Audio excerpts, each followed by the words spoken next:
Landlord groups are fighting back after the city of Pittsburgh imposed a rental inspection program. I'm Tony, and this is Real Estate Investing and Landlord News.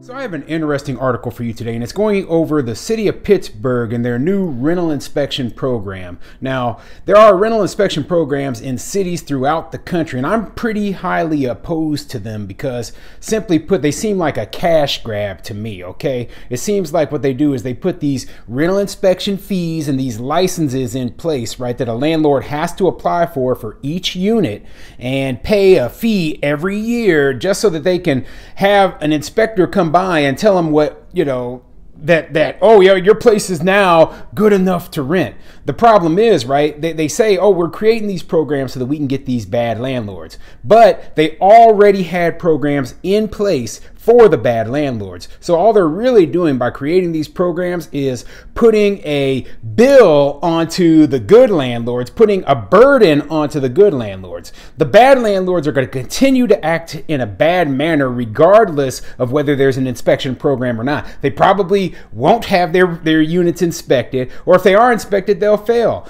or they'll be able to slip by and, make money or whatever. But keep in mind what I've always said. The small percentage of bad landlords don't make up even close to, 1%. It's just minuscule. 99.9% of landlords are good. They're doing everything they should be doing. They're taking care of their tenants. They're fixing repairs. They're charging fair and reasonable rents. And I just hate it when, hey, we get lumped in with these dirt bags who are just, giving us all a bad name. Now, before I get into the article, go ahead, hit the like and subscribe button, maybe leave a comment down below, and let me know, what do you think of rental inspection programs? Do you think they're a good thing, or do you think they're a bad thing, okay? I've already told you, I think they're a bad thing, and, unfortunately, as I've seen, these things, they're not going away, and it's likely that, hey, you're going to be facing this even in a more landlord-friendly state. Even in a more conservative state, you're going to be seeing things like this. I mean, I already have seen this in some of the properties that I own, okay? Now, fortunately, we were able to fight back against the city of Omaha's inspection program here, but, how long is it going to be before this kind of thing pops up again? There's probably going to be another bad case, and then they're going to come after all of us. So this article is coming from WESA.fm, and it says, landlord groups challenge Pittsburgh's forthcoming rental inspection program. All right, let's get into it. Landlord groups are suing Pittsburgh to stop a rental registration program from starting this May. The Landlord Service Bureau and the Apartment Association of Metropolitan Pittsburgh argue the program is unconstitutional because it puts an undue burden on landlords. Pittsburgh City Council passed legislation in November to create a registry of residential rental properties and a new inspection requirement for those properties every 3 years. Buildings built before 1978 will be subject to a lead dust wipe. City officials announced earlier this month that the program would launch in May, and landlords would have until the end of the year to register their properties and pay associated fees. And yeah, the fee part is what the big hang up is. So if I'm a landlord and I'm getting all these extra fees, what do you think I'm going to do? I'm going to pass those fees on to my tenants.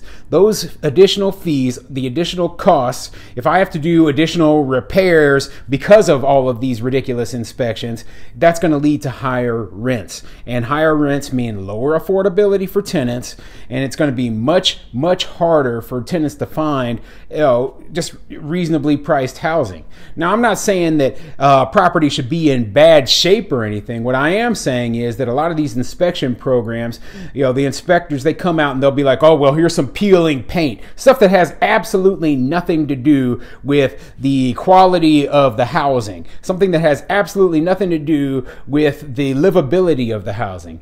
All it is just a power-hungry inspector trying to make it seem like that they're doing something while they're working in their bureaucratic job. And that's what I don't like, okay? Anyway, let's continue.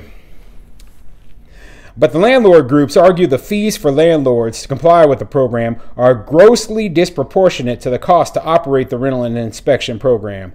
When announcing the program would move forward earlier this month, Pittsburgh City Council members said the fees were necessary to cover the travel expenses of an inspector. A city spokesperson declined to comment on the lawsuit Thursday, citing a policy against doing so while litigation is pending. There have been attempts by the city to launch a similar program since 2007. Former Mayor Luke Ravenstall signed the first version of a rental registration ordinance in 2008. The Apartment Association of Metropolitan Pittsburgh filed a lawsuit in 2009. The registry did not come to be. Yeah, as I said before, the city of Omaha, Omaha, Nebraska, where I invest, actually did the same thing a few years ago. And cities across the country are passing these things. A lot of cities already have them in place. But if your city does not, here's the kicker. The thing that I don't like is that a lot of the inspectors are like, hey, we should be able to do these surprise inspections. Well, that violates constitutional rights, for search and seizure, okay? You don't have a right to just pop in whenever you want to do a search, okay? Bring a search warrant. And that's exactly why the Metropolitan Omaha Property Owners Association won their lawsuit against it, okay? And they were able to get the inspection part completely thrown out. Unfortunately, there still is the rental registration. So they might try to implement this again and try to do some sort of a workaround to that whole inspection part going into the future. But, the property owners up in Pittsburgh, they are still fighting it. They're suing to stop this thing, and they have good reason to, because like they said, the fees are disproportionate. The whole reason that they put such high fees in place was so they can pay a bureaucrat to go around and basically fine and cite and inspect and just screw us over. So we're paying fees so that we can get screwed over. That's stupid, okay? Now, meanwhile, like I said, they already had programs in place, building inspectors and, etc., to take care of the bad landlords who aren't doing what they're supposed to be doing. They already had those inspectors in place. So what are they doing other than creating new government jobs and, taxing people who don't, who already pay a huge proportion of the taxes in the city? Landlords, we own multiple properties, so we're paying more property taxes than pretty much anyone else, okay? So it just boggles my mind that they just want to implement this ridiculous stuff on us. But let's keep going. Then, in 2015, a similar lawsuit was filed when a new version of the registry passed council. A judge then ruled that the $65 per unit fee for up to 10 units, with the per unit fee decreasing beyond that, was too high. The current legislation lowered fees to $16 per application, a $5.50 inspection charge, and $14 per unit. If a property is not inspected in a given year, the landlord will only be responsible for the annual registration fee. But the lower fee is not low enough, the lawsuit contends. The groups argue the fees are a tax revenue stream for the city. Pittsburgh City Councilor Bruce Cross said earlier this month the new fee structure was based on the cost of operating the program.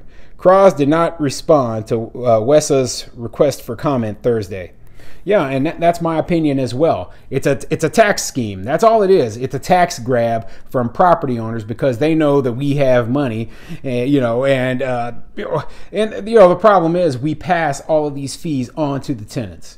So, on one side, they're like, hey, where's all of our affordable housing? Why are your screening requirements so bad? Why don't you want to rent to Section 8 tenants? Because you put all these fees, you put all these rules, you put all these regulations on to us, and you made it so hard for us to make money that now we have to charge higher rents, we have to screen our tenants way better, and we have to turn down these low-income tenants. We don't want to deal with Section 8. We can't deal with your inspections and Section 8 inspections at the same time. What did you expect was going to happen? This is exactly what's going to happen, okay? This is ridiculous, okay? And, a $65 fee per unit. You own 10 units. That means that every single year you're paying $650. That's ridiculous. And fortunately, they cut that down to $14 per unit, plus an application fee and an inspection charge. But it's still too much, okay? Anything. 1 penny is too much, in my opinion. There should be no inspection charge. That is completely ridiculous. So what would I do as a landlord? I would continue to fight. That's why they're suing up there in Pittsburgh right now. They're suing to get this stopped. They're suing to make sure that their property rights are respected. And like they said, this is unconstitutional. Okay? Get a warrant if you want to search my property. Okay? A search warrant from a judge. You just can't come in and look at it anytime you feel like it just because, oh, I'm doing an inspection to make sure it's safe. If the tenant's not complaining, then there's not a problem. You're violating my rights, you're violating the tenant's rights, and you need a search warrant. So get on it. Good job for these landlords for suing over this nonsense.